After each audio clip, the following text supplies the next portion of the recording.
Hello everyone. तो हम लोग आज एमसीक्यू के बहुत सारे रिक्वेस्ट आ रहे थे कि मैम एमसीक्यू दो। तो आज ये जो सेशन है ये रिलेटेड टू एमसीक्यू ही है, जिसमें हम लोग डिफरेंट डिजीज एपिडेमियोलॉजी के एमसीक्यू के बारे में जानेंगे, एमसीक्यू को पढ़ेंगे मेनली। तो फर्स्टली कुछ एक एमसीक्यू यहाँ पे दिया गया है और सम एक्सप्लेनेशंस मैं दूंगी यहाँ पे। तो फर्स्टली हम स्टार्ट करते हैं कि पहला हमारा जो एमसीक्यू है वो है which of the following disease और infection is caused due to poor water hygiene. Sanitations के अभाव में या पुअर हाइजीनिक वाटर कंडीशंस में क्या क्या बीमारी हो सकती है। तो हमारा पहला ऑप्शन है टाइफाइड, ट्रैकोमा, कंजक्टिवाइटिस या फोर्थ ऑल ऑफ अबव। तो ये तीनों बीमारी जो भी है टाइफाइड, ट्रैकोमा एंड कंजक्टिवाइटिस, ये तीनों बीमारी हमारा पुअर वाटर हाइजीन की वजह से हो सकता है। So the answer will be all of these four answer. Typhoid क्या है, क्या होता है, और ये मेनली इंटेस्टाइनल प्रॉब्लम है, तो मे बी कंडीशंस की पुअर, तो ये तो ऑब्वियस होगा। दूसरा ट्रैकोमा है और तीसरा कंजक्टिव की पुअर वाटर हाइजीन के कारण होता है। नाउ सेकंड हमारा क्वेश्चन से which of the following is नहीं, तो हमारा ऑप्शन है मिजल्स, टाइफाइड, कॉलरा, हेपेटाइटिस। तो मिजल्स टाइफाइड के बारे में तो मैंने पहले बता दिया। कॉलरा और जितने भी तरह के इंटेस्टाइनल इन्फेक्शंस है वो सारे वाटर बोर्न डिजीज होंगे, वाटर फूड बोर्न डिजीज होंगे, रक्टर बोर्न डिजीज होंगे। बट ये जो मीजल्स है वो हमारे रेस्पिरेटरी इन्फेक्शंस के तहत आता है, तो ये हमारा वाटर बोर्न डिजीज नहीं है, ये मेनली काउज होता है ड्यू टू वायरस। उसके बाद नेक्स्ट हमारा क्वेश्चन है कि कॉलरा, टाइफाइड, पोलियो किस टाइप के डिजीज है, एयर, फूड, वेक्टर। तो ये लोग मेनली वाटर बोर्न डिजीज है। वाटर बोर्न डिजीज क्या होता है कि ये एक तरह के वाटर बोर्न डिजीज मेनली क्या है कि जो water poor sanitation of water के कारण फैले या वाटर खराब वाटर के कारण फैले जो भी बीमारी, उसको हम लोग वाटर बोर्न डिजीज बोलते हैं। तो cholera, typhoid, polio, trachoma, conjunctivitis, ये सब बीमारी वाटर बोर्न डिजीज के अंतर्गत आता है।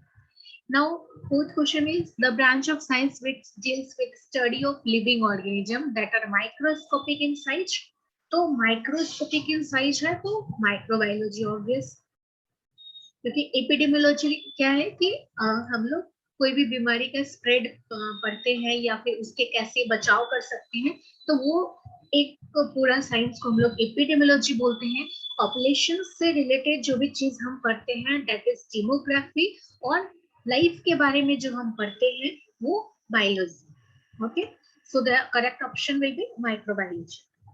उसके बाद फिफ्थ क्वेश्चन है which of the following disease are severe communicable and bacterial infection disease that causes inflammation of mucous membrane by forming a false membrane in the throat, and the option is diphtheria, common cold, influenza and chickenpox। तो ये severe communicable है और दूसरा क्या है, bacterial है। 2 point हो गया, बैक्टीरियल डिजीज है और काफी ज्यादा कम्युनिकेबल है। एंड थर्ड क्या है कि ये हमारे थ्रोट मतलब अपर रेस्पिरेटरी ट्रैक्ट्स को इम्पैक्ट करते हैं। तो रेस्पिरेटरी डिसऑर्डर्स में हम देखें तो ये तीनों रेस्पिरेटरी के में ही आते हैं, common cold, influenza and chickenpox and diphtheria. लेकिन अब यहाँ पे क्या है, बैक्टीरियल। तो बैक्टीरियल बाकी जो भी है, चिकनपॉक्स, इन्फ्लुएंजा या कॉमन कोल्ड जो है हमारा राइनो वायरस के कारण हो रहा है, इन्फ्लुएंजा हमारा फ्लू वायरस के कारण हो रहा है, चिकन पॉक्स हमारा वेरिसेला जोस्टर वायरस के कारण हो रहा है। तो ये तीनों वायरल डिजीज है। बस डिप्थेरिया जो है कॉर्नी बैक्टीरिया डिप्थेरी के कारण होता है, दैट इज बैक्टीरियल डिजीज। तो ये हमारा बैक्टीरियल इन्फेक्शंस के अंतर्गत आता है, जिसमें क्या होता है कि हमारे थ्रोट में व्हाइट मेम्ब्रेन बन जाते हैं, टॉक्सिक ये टॉक्सिक रिलीज करते हैं। ये bacteria gram negative type of bacteria है, जिसके कारण क्या होता है कि हमारे थ्रोट में एक फॉल्स मेम्ब्रेन बन जाते हैं, जिसमें कुछ भी खाने पीने में काफी तकलीफ होने लग जाती है। Now sixth question है कि which of the following is an acute infectious disease of intestinal tract characterized by sudden onset of severe diarrhea or vomiting and leading to rapid dehydration। तो एक ऐसा बीमारी इंटेस्टाइनल ट्रैक्ट का बीमारी जिसमें बहुत ज्यादा डायरिया भी हो, बहुत ज्यादा वॉमिटिंग भी हो, और इन दोनों कंडीशंस में क्या हो रहा है, वाटर लॉस हो रहा है, जिस वजह से बहुत ज्यादा डिहाइड्रेशन का कंडीशन हो। तो ये कौन सी बीमारी है? तो डिप्थीरिया मैंने अभी देखा कि उसमें क्या हो रहा था कि बैक्टीरियल इन्फेक्शन है जिसमें कि फॉल्स मेम्ब्रेन बन रहा है। तो ये तो हमारा रेस्पिरेटरी ट्रैक्ट का इन्फेक्शन है, इंटेस्टाइनल तो इसमें इन्वॉल्व नहीं हो रहा है। दूसरा कॉमन कोल्ड, इसमें ये भी रेस्पिरेटरी ट्रैक का इन्फेक्शन है, इन्फ्लुएंजा भी रेस्पिरेटरी ट्रैक का ऑप्शन है, तो ऑप्शन 6 दैट इज कॉलरा। उसके बाद है काउजेटिव एजेंट ऑफ हुकवर्म। तो ये हुकवर्म के तीनों हैं, एनसाइक्लोस्टोमाटा ड्यूडेनी, साइलिनिकम, नेक्टर अमेरिकस, ये तीनों ही स्पीसीज हैं जो हुकवर्म इन्फेक्शंस के लिए जिम्मेदार हैं। So the option will be all of these. Okay, next question है कि मलेरिया किसके अंदर कैरेक्टराइज है? Surface infection, intestinal STD that is sexually transmitted disease, और ऑर्थोपोड बोर्न इन्फेक्शन। तो ऑर्थोपोडा क्या है कि एक क्लासिफिकेशन है, एक फाइलम है जिसमें हम लोग ज्वाइंट अपेंडिसेस वाले को पढ़ते हैं, दैट इज कॉकरोच हो गए, मॉस्किटो हो गए, फ्लाइज हो गए। तो इस टाइप के जो भी चीज के बारे में पढ़ते हैं दैट इज ऑर्थोपोडा क्लासिफिकेशन कहते हैं। तो ऑर्थोपोडा बॉर्न इन्फेक्शन मींस कि जो भी मक्खियां मच्छर से होने वाली बीमारी है, तो हम मॉस्किटो से, ये वेक्टर से काउज होते हैं, so it's a kind of arthropod born infections. Okay, now next है चिकन पॉक्स किसके द्वारा हो रहा है? Varicella zoster virus, rubella virus, influenza virus, या नॉन ऑफ दिस? तो वेरिसेला जोस्टर वायरस के कारण चिकन पॉक्स होता है, इन्फ्लुएंजा वायरस के कारण फ्लू होता है, रुबेला वायरस के कारण रुबेला होता है। नाउ टाइफाइड किसके द्वारा होता है? विब्रियो, वेरिसेला जोस्टर, इन्फ्लुएंजा, या सैल्मोनेला टाइफी? तो टाइफाइड एक तरह का बैक्टीरियल डिसऑर्डर डिजीज है, so it will be caused bye Salmonella typhi, क्योंकि यहाँ पे जो भी है vibrio Mycobacterium, varicella zoster, influenza. तो विब्रियो माइको बैक्टीरियम भी काइंड ऑफ बैक्टीरिया है, बट टाइफाइड उससे नहीं हो रहा है। टाइफाइड किससे होता है? सैल्मोनेला कैटेगरी से हो रहा है। दूसरा वेरिसेला जोस्टर और इन्फ्लुएंजा का जो वायरस है वो दोनों तो वायरस है। नेक्स्ट, कॉलरा इसके अंदर कैरेक्टराइज हो रहा है intestinal, arthropod born, surface infection, STD. तो कॉलरा में मेनली क्या हो रहा था कि रैपिड डिहाइड्रेशन हो रहा था ड्यू टू रैपिड बहुत ज्यादा पानी की कमी हमारे बॉडी में हो रही है, तो क्योंकि वहाँ पे सीवियर डायरिया हो रहा था एंड सीवियर वॉमिटिंग हो रहा था। तो अब ये क्या चीज से हो रहा था? तो मेनली ये क्या है कि एक तरह का इंटेस्टाइनल इन्फेक्शन है। So cholera is characterised under intestinal type of infection. Lockjaw किसको कहते हैं? जिसमें हमारा जबड़ा बंद हो जाता हो, जिसमें हमारा नर्वस सिस्टम सही से काम नहीं करता हो, तो वो हमारा टिटनस है। उसमें ही हमारा खुद पे कंट्रोल नहीं होता, तो दैट इज टिटनस। टिटनस में ही हमारा जबड़ा बंद हो जाता है, that's why it is called lock jaw. बाकी टाइफाइड, जॉन्डिस, या जॉन्डिस में बाइल बहुत ज्यादा सिक्रेट होने लग जाता है, जिसमें कि हमारा क्या होता है, पूरा बॉडी येलोई होने लग जाता है। टाइफाइड आपने देखा कि बहुत ज्यादा फीवर होने लग जाता है विथ सम ब्रेडिकार्डिया टाइप को सिम्टम्स। डायरिया में तो बहुत ज्यादा स्टूल पास होने लग जाता है। तो लॉकजाउ को हम लोग टिटनस भी कहते हैं। अब लैप्रोशी किसके द्वारा काउज होता है? तो 1 मिनट। तो लेप्रोसी माइकोबैक्टीरियम लैप्री के द्वारा होता है, it is a kind of bacteria. Okay, तो विब्रियो कॉलरी के कारण कॉलरा होता है, सैल्मोनेला टाइफी के कारण हमारा टाइफाइड होता है। उसके बाद नेक्स्ट क्वेश्चन है हमारा कि मलेरिया किसके द्वारा होता है? कौन से मॉस्किटो से? तो फीमेल एनोफिल्स मॉस्किटो से मलेरिया काउज होता है। एडीज मॉस्किटो, कुलेक्स मॉस्किटो, ये सभी डिफरेंट टाइप ऑफ मॉस्किटो है जिससे different type of communicable disease होते हैं। ओके, नेक्स्ट क्वेश्चन है टाइप 1 डायबिटीज। तो हम जानते हैं कि दो तरह के यूजुअली डायबिटीज होते हैं, type 1 diabetes and type 2 diabetes. तो टाइप 1 डायबिटीज जो होते हैं वो मेनली इंसुलिन डिपेंडेंट होते हैं। इसमें क्या होता है कि इंसुलिन हमारे बॉडी में बिल्कुल नहीं रहता। टाइप 2 क्या होता है कि मेनली क्या होता है कि इसमें हमारा इंसुलिन इंडिपेंडेंट होता है या रेसिस्टेंट आप कह सकते हैं। और टाइप 3 तीसरा कंडीशन क्या होता है? जेस्टेशनल पीरियड, ड्यूरिंग प्रेगनेंसी कभी कभी डायबिटीज बढ़ जाता है, जो आफ्टर बेबी बर्थ वो ठीक भी हो जाता है। तो उस प्रेगनेंसी केस में जो डायबिटीज का कंडीशंस होता है जो बाद में ठीक हो जाता है, उसको हम लोग जेस्टेशनल डायबिटीज भी बोलते हैं। तो टाइप 1 डायबिटीज जो है वो मेनली क्या होता है कि may be due to some auto immune disorders, a kind of, ये बचपन से होता है। और टाइप 2 डायबिटीज क्या है कि इसमें हमारा बॉडी में इंसुलिन रेसिस्ट कर जाता है, हमारा उसके लिए कोई मतलब ही नहीं बनता है इंसुलिन का। तो अब ये क्यों होता है? क्योंकि ये हो सकता है आपका खान पान सही नहीं है, आप एक्सरसाइज नहीं कर सकते। तो जनरली जो टाइप 2 डायबिटीज है वो मोस्ट ऑफ द कंडीशंस में पाए जाते हैं, जो भी लोग हैं उसमें मोस्टली टाइप 2 ऑफ डायबिटीज पाए जाते हैं, टाइप 2। और ये आपके ऊपर डिपेंड करता है, लैक ऑफ एक्सरसाइज हो गया, ओबेसिटी हो गया, इस कंडीशंस में आपके टाइप 2 डायबिटीज हो सकते हैं या बढ़ सकते हैं। समटाइम्स बहुत ज्यादा स्ट्रेस के कारण भी ये हो सकता है।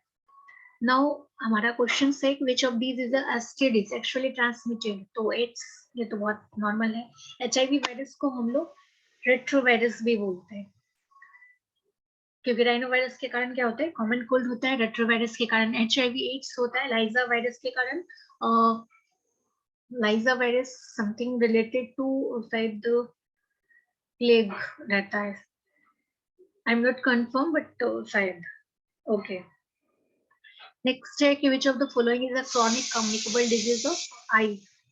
तो आईज के लिए जो कम्युनिकेबल डिजीज है, ये तीनों, ये जो चारों ऑप्शन है आपका, यूविटीज, नाइट ब्लाइंडनेस, कैटरेक्ट, ट्रैकोमा, ये चारों डिजीज ऑफ आईज ही हैं। बट जो क्रॉनिक कम्युनिकेबल है, जो एक दूसरे के साथ कम्युनिकेट करते हैं, दैट इज ट्रैकोमा। ओके, बाकी यूविटीज, नाइट ब्लाइंडनेस, कैटरेक्ट ये सब कम्युनिकेबल नहीं है, it is a kind of non communicable disease. तो scientific study of spread and control of disease, तो that is epidemiology. Vaccine for polio ये कैटेगरी में होता है, लाइव वैक्सीन के कैटेगरी में होता है।